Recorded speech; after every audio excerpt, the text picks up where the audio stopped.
Men and women have different needs, their basic needs, but the mega need of women is security. And the mega need of men is respect, okay? It's not saying that women don't need respect and men don't need security, but the mega need of women is security, and you're not going to succeed financially until the wife feels secure.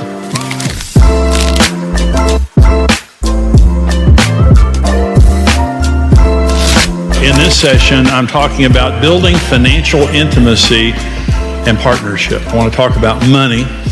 People get married because of sex, money, and children, and people get divorced because of sex, money, and children. And so it's interesting that the reasons that we marry, many times the pleasure areas of marriage can become extremely painful if we don't know what we're doing. And so I want to talk about this issue of money. Marriage is the greatest wealth-producing entity on earth. Married people are much better off financially than people who are single or cohabiting. And so it's something that we need to learn how to steward. And I want to talk about, first of all, just the significance of money. Partly the significance of money is it's an everyday issue. It's not something you do every now and then. It's an everyday issue. And so we have to get it right. It's also a part of the core of marriage.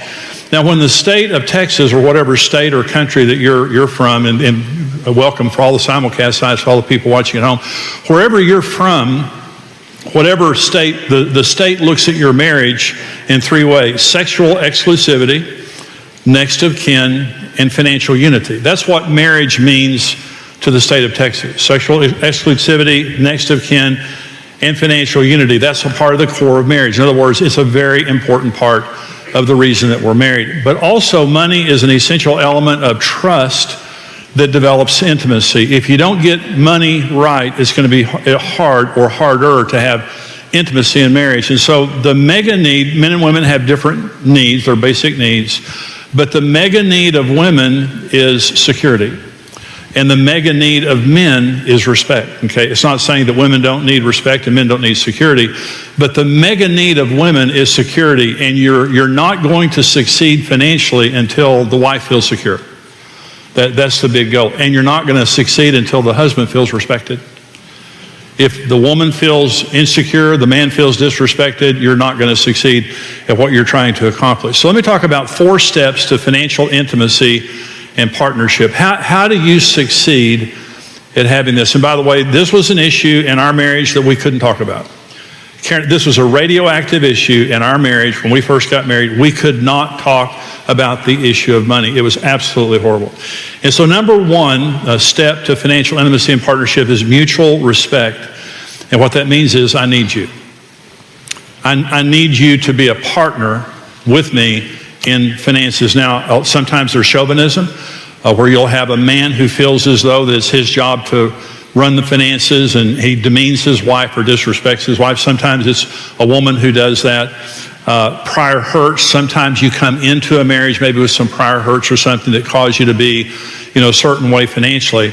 But there has to be a communication between both spouses that just simply says, we're partners. Marriage is about sharing. Okay. We get married because we want to share our lives with someone. But what ruins marriage is dominance, when someone begins to dominate the relationship. And I'll talk about that more in just a minute, but I want to talk about money languages for just a minute. So there are 4 money languages. When Karen and I first got married, of course, we fought constantly about a lot of stuff, but money was one of them. And when I became a marriage counselor, I came across an article by a doctor, Dr. Kenneth Doyle, who is a financial psychologist at the University of Minnesota. And he found that we view money in 4 different ways, that all of us have a money language, and we don't see money the same. Now, you and your spouse probably do not see money the same, and because of that, you argue or you fight or you don't get along in that area. Here are the 4 money languages that Dr. Doyle found. The first is driver.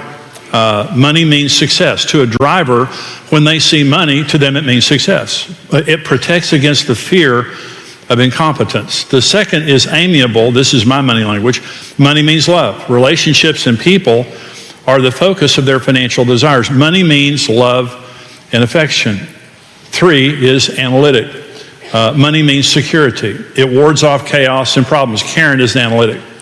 Number 4 is expressive. Money means acceptance and respect. Money means acceptance and the basis of relationship with desirable people. So there's the driver, money means success. Amiable, money means love. Analytic, money means security. And expressive, money means acceptance and respect. Okay, so we all speak our love. Our money languages speak love. A driver shows love by showing. He shows you something, big house, big car, whatever it is. Amiable by sharing. An analytic by saving. And these are, to amiables, these people are crazy. But they show love by saving. And expressive show love by spending and shopping.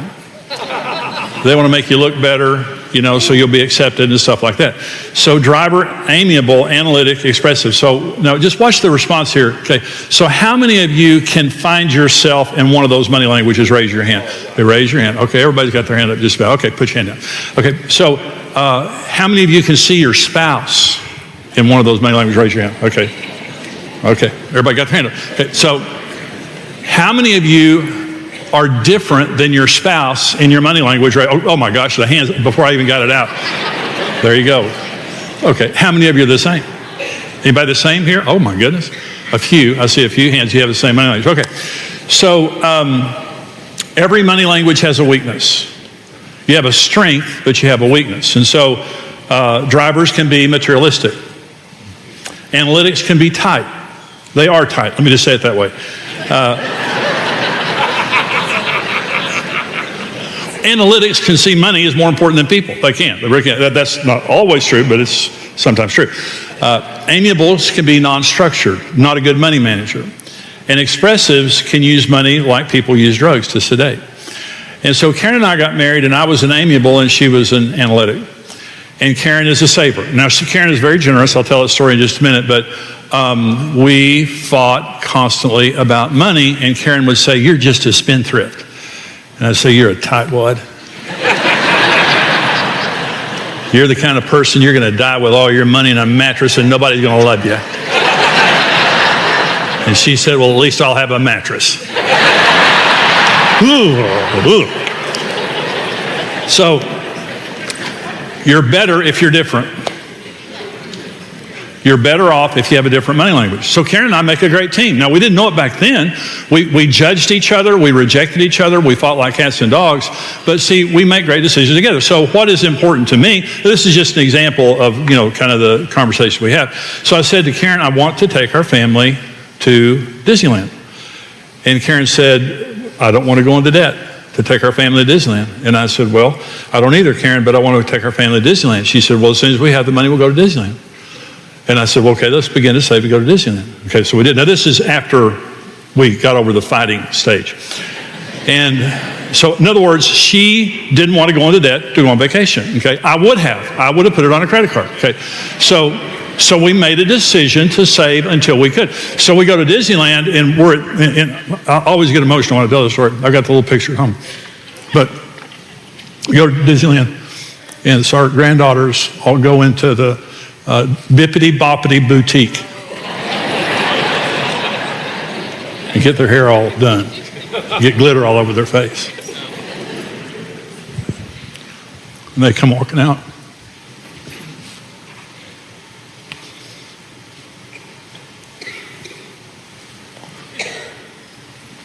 That's what money means to me.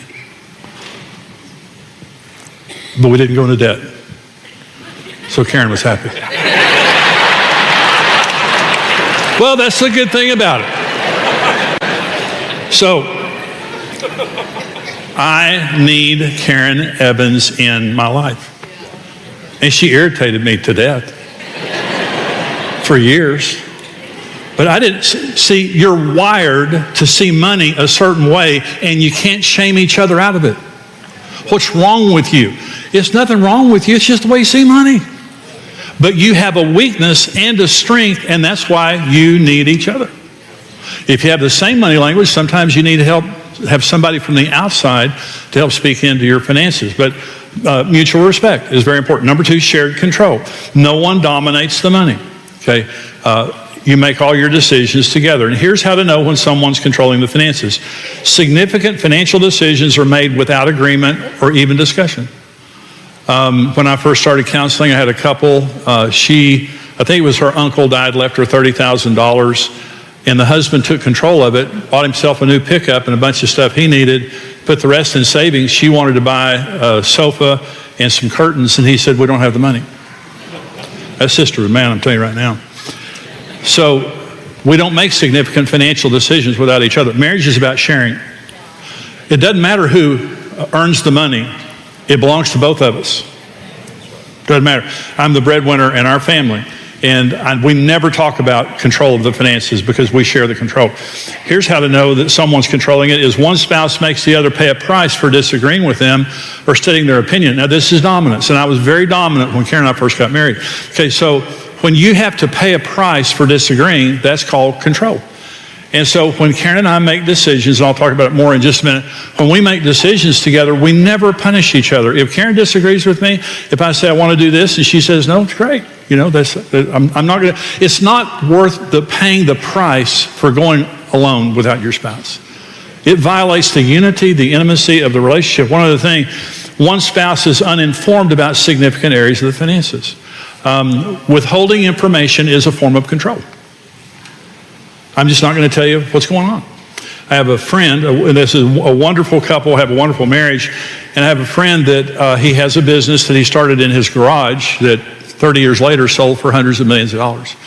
And while he was building this business, his wife never knew anything about the finances. She was raising kids, she was busy, but she would ask him questions. You know, well, what about this and this? Well, it kind of irritated him because he was thinking, I've got a massive business that I'm building here. She doesn't know what's going on. And she can't possibly understand, so he just didn't answer her questions. Well, one day she got mad enough that he came to see me. And he said, hey, Jimmy, my wife is constantly wanting to know about the finances, and I just don't think she can understand it. And I said, well, she's the co-owner of it, isn't she? And he said, what? I said, you didn't build that business. You both built that business. She was at home raising your children and taking care of your home and supporting you while you were building that business. Wow. And I said, here's what you need to do. You need to have a meeting with her every week where you sit down with her and you tell her, I'll answer any question. You can have any information you want about our finances. And he just kind of stared at me and I said, do it. So he about 6 months later, we were talking, and this is a guy that I know real well. And he said, hey, I need to tell you something. I said, what? And he said, you know, you told me to do that deal with my wife and have that meeting with her every week. He said, that has completely changed our marriage. He said, first of all, I didn't realize how much it was affecting her, that she didn't know anything. He said, but the other thing is, she is so smart. He said, I'm shocked. You know, really? He just thought she's a little housewife raising kids and all this stuff. I'm shocked at how smart she is. But here's the point. No one should be more intelligent in the relationship financially than the other one. And if one person is more intelligent, it's their responsibility to bring the other person up, not to demean them, not to put them down, and not to use the information against them. And so to every man here, when you die, your wife should know everything about the finances, having been a partner through the entire process.